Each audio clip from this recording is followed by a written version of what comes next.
Astaghfirullah. Bismillahirrahmanirrahim. Assalamualaikum warahmatullahi wabarakatuh.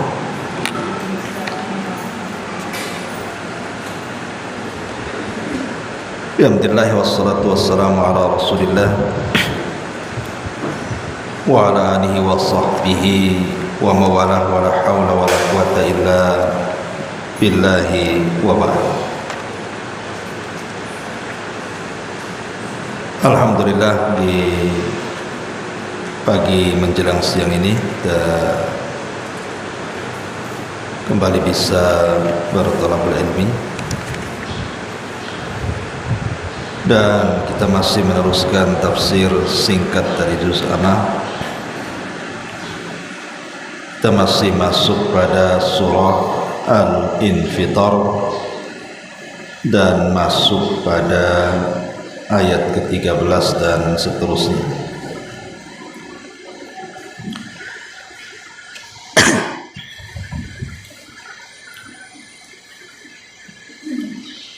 A'udzubillahi minasyaitonir rajim. Bismillahirrahmanirrahim.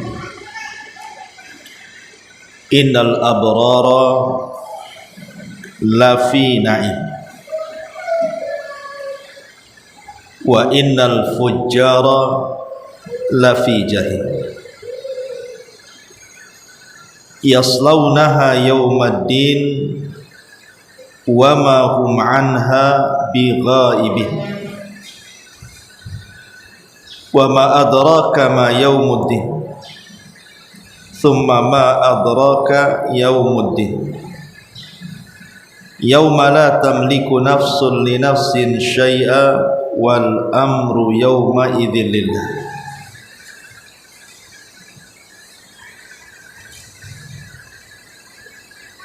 Di sini Allah Subhanahu wa taala berfirman,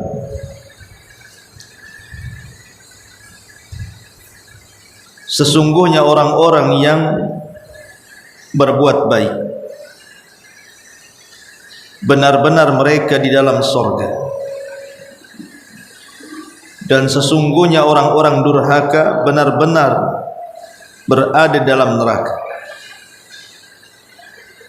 Mereka masuk ke dalamnya pada hari pembalasan, dan mereka tidak mungkin keluar dari neraka tersebut. Tahukah kamu apa itu hari pembalasan? Sekali-kali tahukah kamu apa hari pembalasan itu?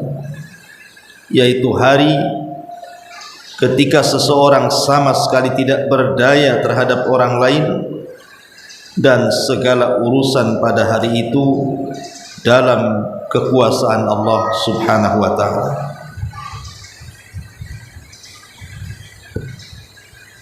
Di sini Allah Subhanahu wa taala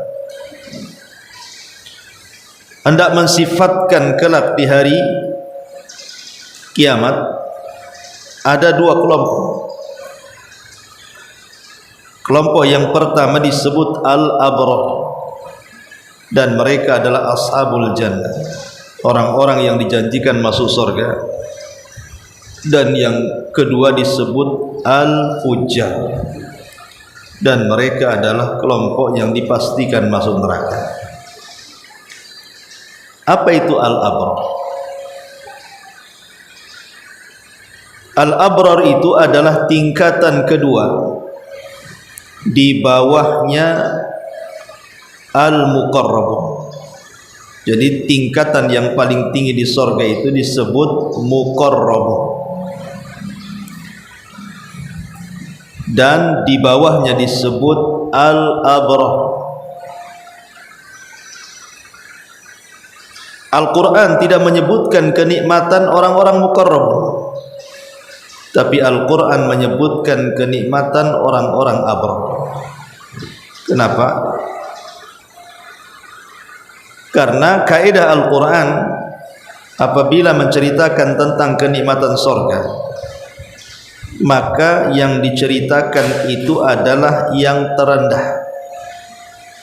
Quran itu kalau menceritakan tentang nikmat surga, dia hanya menceritakan yang terendah saja dan tidak menceritakan yang paling tinggi. Kenapa? Karena surga itu tidak bisa dibayangkan. Makanya Nabi SAW mengatakan, a'dadtu li ibadis salihin ma la ainun ra'at wa la udhunun sami'at wa la khatara ala qalbi bashar. Aku sediakan bagi hamba-hambaku yang saleh kenikmatan yang tidak bisa dilihat mata, didengar telinga, bahkan terlintas pun tidak bisa. Jadi karena surga itu tidak bisa dibayangkan, sehingga tidak bisa dijelaskan. Makanya Quran itu kalau menceritakan kenikmatan surga hanya menceritakan yang paling rendah saja. Di zaman Nabi SAW, Ummu Salamah radhiyallahu anha pernah bertanya setelah menikah dengan Nabi SAW soal posisi wanita-wanita dunia yang masuk surga. Apa kenikmatannya? Karena Al-Quran tidak menceritakan. Begitu juga hadis-hadis Nabi SAW tidak menceritakan wanita-wanita dunia yang masuk ke dalam surga. Quran dan hadis itu hanya menceritakan para bidadari yang memang Allah sudah ciptakan di surga. Semua isi Al-Quran ketika bicara tentang kenikmatan wanita, bicara soal bidadari. Dan bidadari itu makhluk yang sudah Allah ciptakan dalam surga. Sehingga Ummu Salamah ini bertanya kepada Rasul, lalu kalau seandainya wanita-wanita dunia ini masuk surga, apa kenikmatan yang Allah berikan kepada mereka? Maka Nabi SAW menjawab bahwa kenikmatan wanita dunia yang masuk surga jauh di atasnya bidadari surga. Karena ketika Al-Quran menceritakan tentang kenikmatan surga, maka Quran hanya menceritakan kenikmatan terendah di surga. Berarti ketika Allah Subhanahu wa taala menceritakan kenikmatan bidadari, itu yang paling rendah. Yang paling tinggi itu tidak diceritakan. Maka wanita-wanita dunia yang masuk surga, tentu kenikmatan mereka di atas bidadari. Kenapa demikian? Maka Nabi SAW menjelaskan, karena wanita-wanita dunia yang masuk surga itu tidak serta-merta mudah mereka masuk surga, tetapi dengan susah payah. Dengan solatnya, dengan puasanya, dengan sedekahnya, dengan zikirnya, dengan baca Qur'annya, barulah wanita-wanita dunia itu masuk surga. Tapi kalau bidadari kan tidak susah payah karena sudah diciptakan dalam surga. Maka sebab jerih payah wanita dunia masuk surga itulah, maka kenikmatan mereka jauh lebih indah dibandingkan bidadari surga. Kemudian Ummu Salamah bertanya lagi tentang seorang wanita yang menikah dengan seorang laki-laki, kemudian suaminya meninggal. Kemudian wanita ini menikah lagi dengan suami yang kedua, kemudian suaminya meninggal lagi. Kemudian menikah lagi dengan suami yang ketiga, kemudian suaminya meninggal lagi. Setelah itu dia meninggal. Berarti dia menikah 3 kali, 3-tiganya meninggal. Lah kira-kira kalau seandainya nih wanita ini masuk surga, dia akan bersama suami yang mana tuh? Dengan suami yang pertama kah, yang kedua kah, ataukah yang ketiga? Maka Nabi SAW mengatakan, maka dia akan bersama suaminya yang terakhir. Maka dia akan bersama suaminya yang terakhir dinikahinya. Dari sini kemudian para ulama berpendapat bahwa kalau seandainya seorang wanita ini menikah beberapa kali, berarti di surga kalau seandainya Allah takdirkan semuanya masuk surga, berarti dia akan bersama suami yang terakhir dinikahinya. Ini satu pendapat. Pendapat yang kedua, maka sang istri memilih di antara 3 suaminya mana yang lebih soleh, mana yang lebih baik akhlaknya, maka dia akan mengambilnya. Ada juga yang berpendapat seperti itu. Kenapa Ummu Salamah bertanya soal ini kepada Nabi?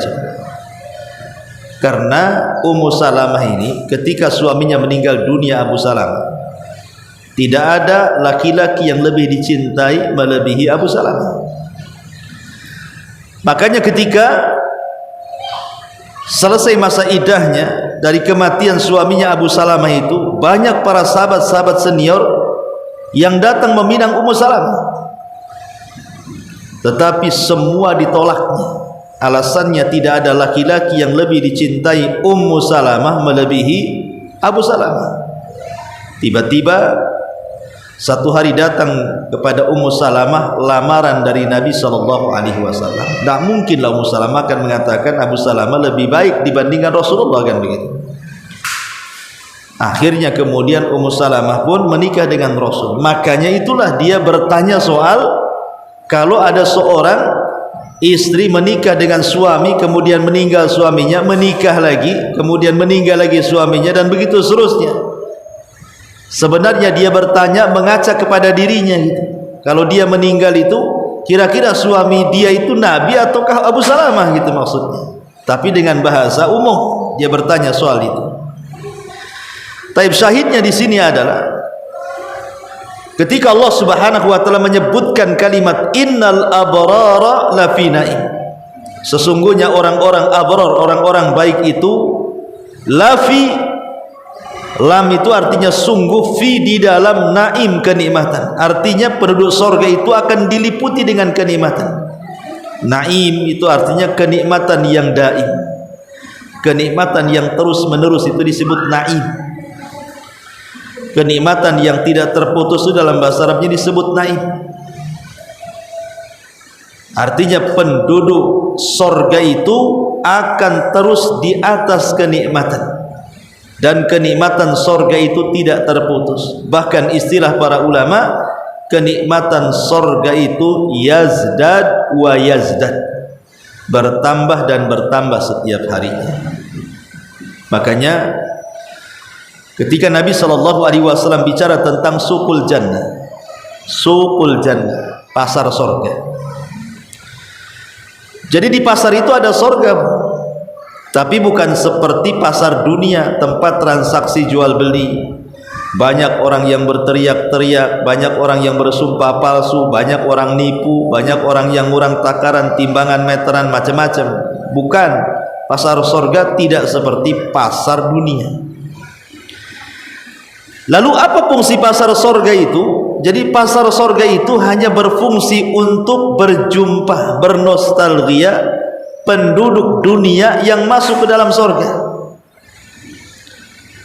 Jadi kalau seandainya saya ini punya kawan di dunia, kemudian sama-sama masuk surga, pengen ketemu, maka ketemunya di mana? Di pasar itu. Saya ingin ketemu kawan saya si Anu gitu ya, maka Allah akan perjumpakan tuh dengan teman-teman yang sesama di dunia.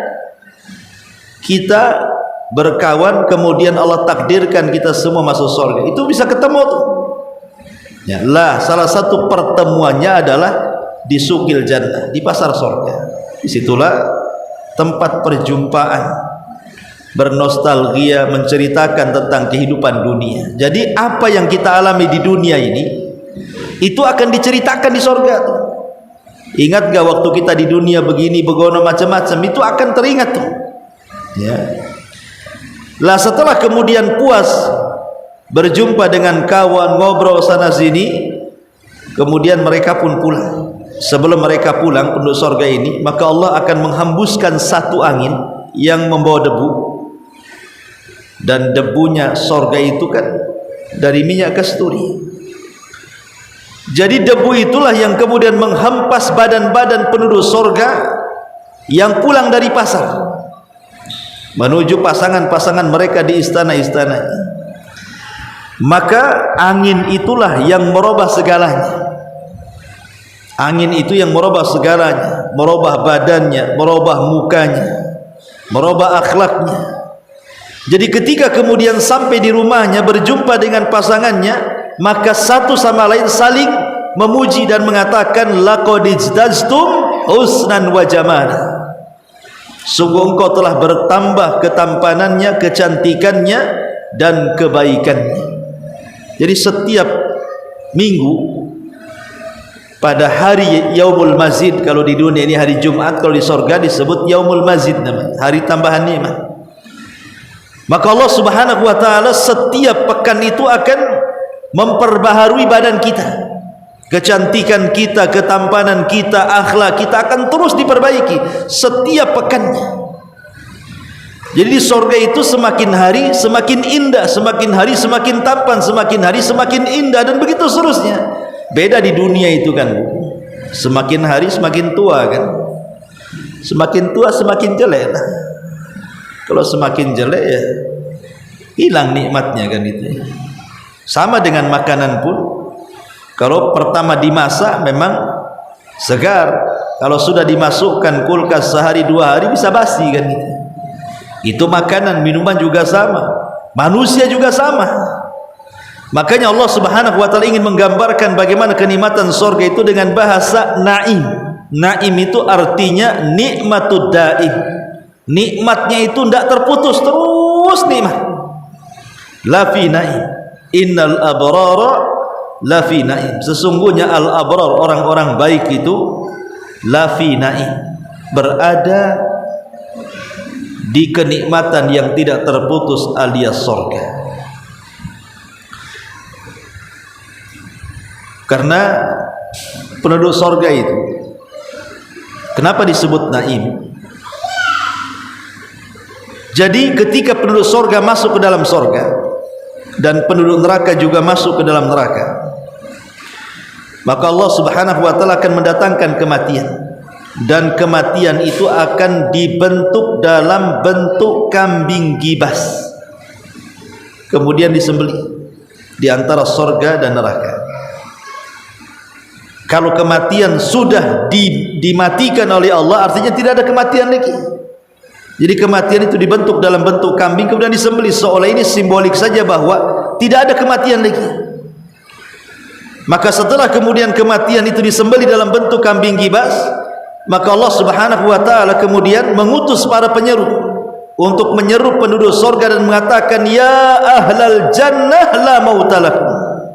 Wahai penduduk surga, tidak ada kematian bagi kalian. Wa ya ahlan nar la mautalakum. Begitu juga bagi kalian wahai penduduk neraka, tidak ada kematian kepada kalian. Artinya penduduk surga itu akan tetap hidup karena tidak ada kematian. Makanya ketika Nabi sallallahu alaihi wasallam ditanya oleh para sahabat Rasul, apakah di surga itu kita tidur? Adakah tidur di surga?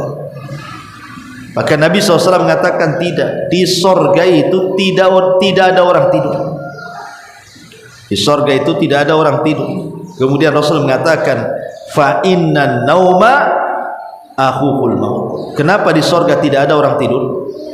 Karena tidur itu saudaranya kematian, dan di surga itu tidak ada kematian. Jadi di surga itu melek saja gitu ya. Di dunia ini Bu, kalau kurang tidur kan capek badan ini kan, lelah gitu ya otak ini, mata pun perih kalau kurang tidur itu. Karena kurang tidur di dunia ini sifat yang kurang. Justru ketika kita tidur itulah sifat yang sempurna bagi manusia. Tapi di surga itu justru tidur itu sifat yang kurang. Justru tidak tidur itu sempurna. Penduduk surga itu tidak ada yang tidur, semua bangun. Ya. Dan ketika mereka terbangun itulah Allah berikan kenikmatan yang luar biasa, dari makanannya, minumannya, kemudian macam-macamnya. Karena kenikmatan surga itu ada yang sifatnya nikmat hati. Yang kedua ada yang sifatnya nikmat badan. Kemudian yang ketiga ada yang sifatnya nikmat jiwa. Kemudian yang keempat ada namanya nikmat tempat. nikmat pandangan, ya. Jadi segala nikmat itu Allah berikan. Pertama nikmat hati. Di dunia saja Bu, kalau hati itu tenang kan, itu rasanya nikmat semuanya. Ibu tidak ada masalah dengan suami, nggak ada masalah dengan anak-anak, nggak ada masalah dengan tetangga, nggak ada masalah dengan ekonomi, nggak ada masalah dengan kesehatan. Hidup betul-betul tenang Bu hati itu. Karena Imam Ibnul Qayyim rahimahullahu ta'ala mengatakan, man lam yadkhulil jannata fid dunya lam yadkhulil jannata fil akhirah. Siapa yang tidak masuk surga di dunia, maka dia tidak akan masuk surga di akhirat. Apa maksudnya surga dunia itu? Maka Imam Ibnul Qayyim mengatakan yang dimaksud surga dunia itu adalah itminanul qalbi, ketenangan hati. Ibu kalau tenang hati gitu kan, rasanya plong dunia ini. Kayaknya rumah yang sempit itu kayaknya luas, tenang saja, walaupun panas, walaupun sempit, walaupun apa, karena tenang hatinya tuh, nggak sumpah. Tapi kalau sempit hatinya, sak lapang-lapangnya rumah pun ibu rasanya nggak tenang tuh, pengen keluar saja, karena tidak ada ketenangan. Lah di sorga itu, itulah ketenangan yang paling tinggi. Allah berikan ketenangan hati luar biasa, karena Allah katakan wa naza'na ma fi sudurihim min gillin ikhwana. Kami sabut setiap penyakit hati di dada-dada penduduk surga. Jadi penduduk surga itu seolah-olah satu hati. Tidak ada hasad, nggak ada dendam, nggak ada marah, nggak ada. Ya, dan itu nikmat luar biasa. Yang kedua nikmat badan Bu. Di surga itu Allah berikan nikmat badan. Ibu tidak akan pernah tua Bu. Usia ibu itu ya berkisar 32, 33 segitu saja. Ya nggak tambah-tambah gitu ya. Justru ngaca itu semakin cantik semakin harinya. Kalau di dunia kan nggak bisa Bu. Ibu sih bisa gagah-gagah mungkin di usia 30 ke bawah kan itu. Kalau sudah 60 ke atas mana mau gagah-gagahan? Mau dikasih bedak satu kotak pun tetap aja kan nampak tuanya. Nggak bisa Bu. Ya, nggak bisa disembunyikan. Ya. Artinya bahwa di surga itu Allah berikan nikmat badan gitu. Badannya itu tidak tua-tua, cantiknya tidak pudar-pudar gitu. Belum lagi ibu tidak ada buang hajat, ibu tidak kencing, ibu tidak meludah, ibu tidak dahak gitu ya. Ibu makan aja minum, bagaimana cara buang hajatnya? Disalurkan lewat keringat, dan keringatnya pula bau misik pula. Keringatnya itu dalam bentuk buang hajat itu justru bau misik, harum. Jadi badan itu betul-betul diberikan nikmat. Ibu tidak haid, tidak nifas gitu ya, tidak pernah sakit. Ma'asyiral muslimat yang dimuliakan Allah Azza wa Jalla, memang betul-betul badan ini diberikan nikmat kelak di surga. Kemudian juga nikmat jiwa. Jiwa ini tenang ya, karena ibu akan terus bersama suami.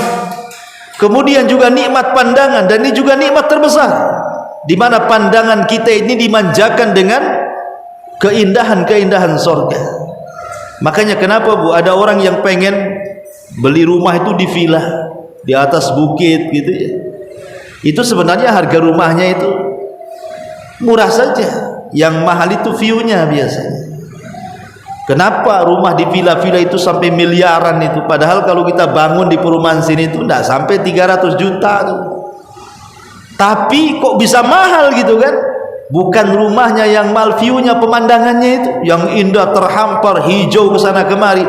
Lah di surga juga pandangan kita akan dimanjakan seperti itu.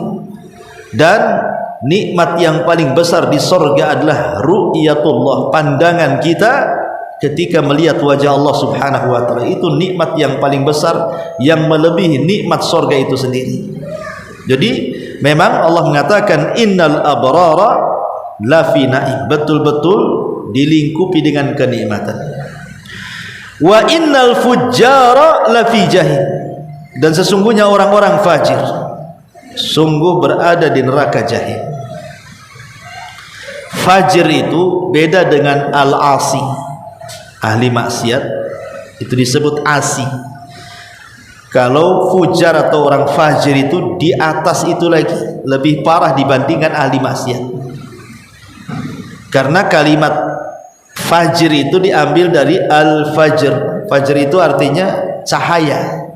Karena ada istilah waktu fajar. Kenapa fajar disebut fajar? Karena apabila fajar itu menyingsing, berarti tidak menyisakan gelap kecuali akan diterangi. Itu disebut fajar. Kenapa fajar disebut fajar? Karena tidak menyisakan kegelapan kecuali pasti akan terang. Lah orang fajir disebut fujar karena tidak menyisakan kejahatan kecuali dilakukan. Ya. Tidak menyisakan kejahatan kecuali dilakukannya. Jadi orang fajir itu memang orang jahat betul. Karena semua kejahatan dilakukan dia. Itu disebut fujar namanya. Ya. Innal fujjara lafi jahim. Sesungguhnya orang-orang fajir, orang-orang jahat sungguh berada di dalam neraka. Yaslaunaha yaumaddin, di mana mereka akan masuk ke dalam neraka itu yaumaddin, pada hari pembalasan.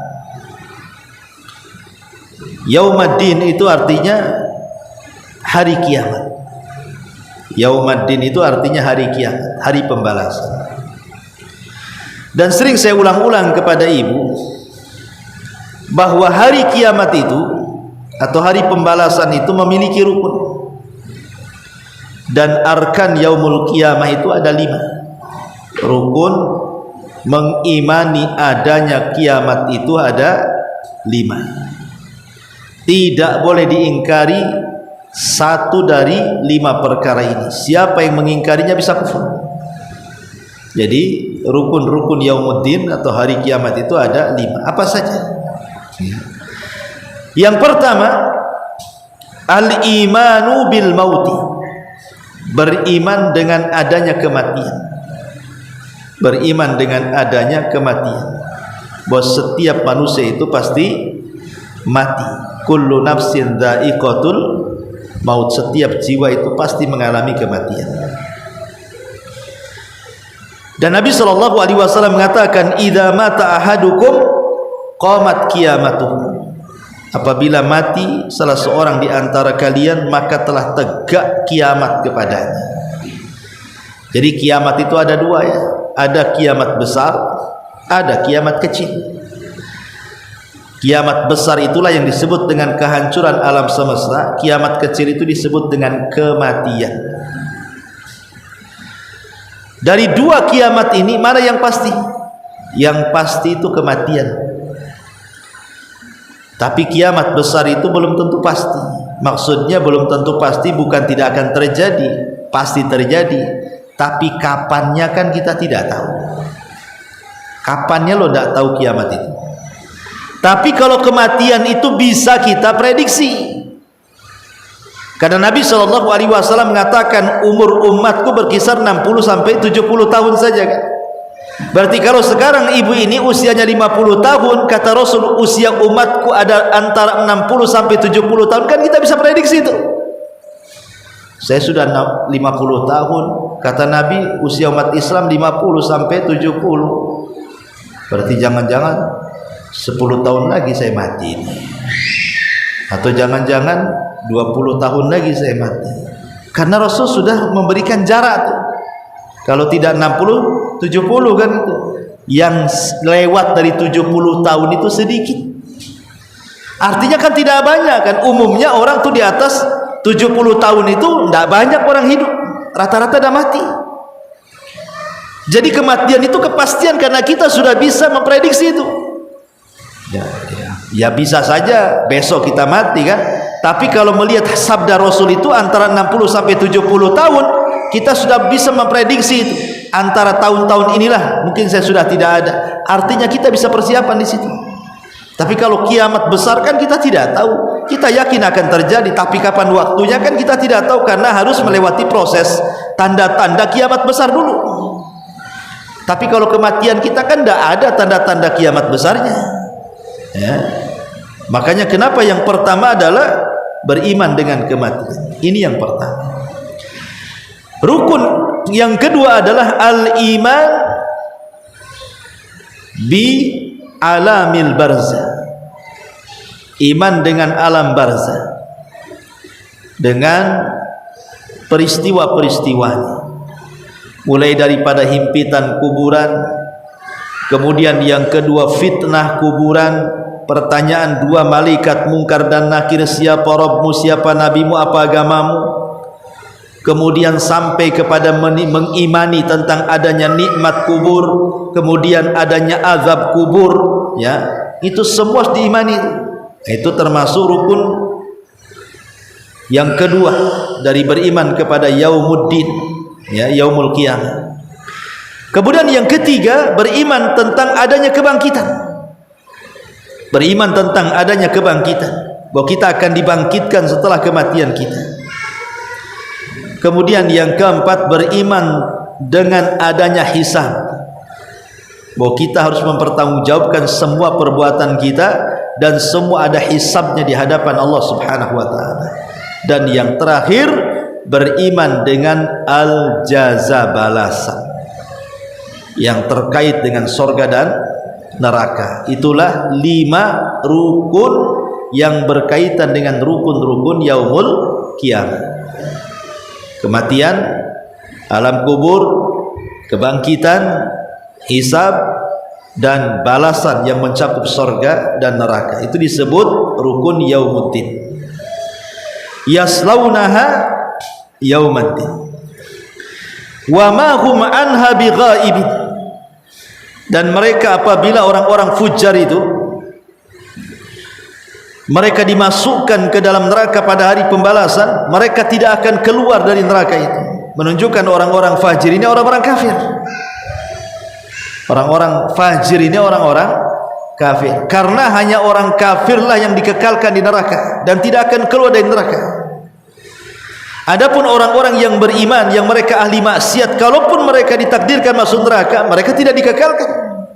Mereka di bawah masyiatillah, di bawah kehendak Allah. Kalau Allah mau, Allah keluarkan dari neraka. Kalau Allah mau, Allah siksa dulu sampai habis dosanya, kemudian baru Allah keluarkan dari neraka dan dimasukkan ke dalam surga. Tapi kalau orang kafir, orang munafik, orang-orang musyrik, maka mereka akan dikekalkan di dalam wa ma hum anha bighaibin. Kemudian Allah mengatakan wa ma adraka ma yaumuddin. Tahukah kamu apa hari pembalasan itu? Summa ma adraka ma yaumuddin. Tahukah kamu apa hari pembalasan itu? Yauma la tamliku nafsun li nafsin syai'a wal amru yauma idzilillah. Pada hari ketika seseorang sama sekali tidak berdaya memberikan pertolongan kepada orang lain, dan segala urusan pada hari kiamat itu dalam kekuasaan Allah. Begini di dunia ini, contoh saja ibu dalam rumah. Ibu kalau dalam rumah itu kan ada perkakas-perkakas rumah tangga yang itu ibu yang punya, karena ibu punya uang. Kemudian ibu beli lemari, beli kulkas, beli kompor, beli macam-macam lah barang yang ada di rumah itu. Berarti barang-barang itu di bawah kekuasaan ibu. Kalau ada tetangga mau ngambil, ibu pasti akan mengatakan, ini barang saya bukan barang kamu, jangan diambil. Ini barangku, jangan kau ambil. Ibu punya kuasa terhadap barang-barang itu di dunia, ya. Atau umpamanya selain daripada ibu berkuasa kepada barang-barang di dunia ini, ibu juga berkuasa kepada orang lain. Umpamanya ibu punya anak, ibu punya anak belum balik, kan ibu bisa marah-marah sama anak-anak kan, disuruh beli ini, beli sana, disuruh tidur, disuruh belajar, disuruh apa. Ibu punya hak, ibu punya kekuasaan untuk memerintahkan anak, ya. Ini skala kecil. Kalau skala besar sedikit, mungkin ibu punya perusahaan, ibu bisa perintahkan anak buah ke sana kemari sesuka ibu, karena itu perusahaan-perusahaan ibu. Ibu punya perintah dan larangan di perusahaan itu, dan barang-barang perusahaan itu punya ibu. Ibu berhak kemudian mengatakan jangan merusak barang ini, kalau enggak kalian akan didenda atau disuruh ganti, dan begitu seterusnya. Artinya di dunia itu ibu punya dua kekuasaan. menguasai manusia dengan perintah dan larangan, ataupun menguasai benda-benda, karena itu memang ibu yang punya. Tapi kelak di akhirat itu dua-duanya ibu tak punya. Itulah yang dimaksud yauma la tamliku nafsun li nafsin syai'a wal amru yauma idzilillah. Ibu tidak bisa nyuruh-nyuruh orang pada hari kiamat. Di dunia ibu selaku bos bisa nyuruh orang, bisa merintahkan anak, bisa merintahkan suami. Di akhirat tidak bisa. Tidak bisa orang menolong orang lain, memerintahkan orang lain, mencegah orang lain, tidak bisa. Ataupun menguasai barang orang lain. Semua urusan itu milik Allah. Semua perintah itu milik Allah. Tidak ada yang berhak memerintahkan kecuali Allah. Tidak ada yang berhak melarang kecuali Allah. Termasuk alam semesta dan seisinya, baik dunia atau akhiratnya, semua milik Allah.